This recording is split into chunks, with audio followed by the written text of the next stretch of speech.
ये हमारे साथ मौजूद है अब्दुल मनान साहब। इनके नाक के अंदर टेक्नोलॉजी, अच्छा, वो कैसे है वो ये भी दिखाएंगे। कौन है ये लोग? अब्दुल मनान साहब जरा चेक कराएं ऑडियंस को। ये आप क्या करते हैं, ये फिंगरप्रिंट स्कैनर है, इन डिस्प्ले फिंगरप्रिंट स्कैनर, और ये अपने नाक के साथ ओपन करेंगे कुछ भी।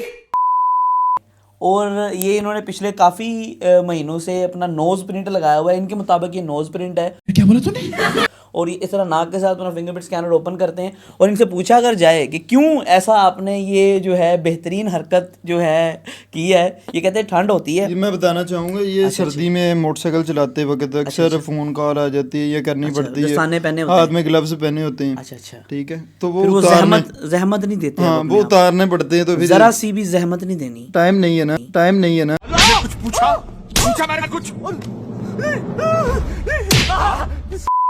अच्छा टाइम, ओए टाइम नहीं है। मसला ये है। पाकिस्तानी लोग हैं जी, टाइम नहीं है, बड़ा कारोबार करते हैं जी।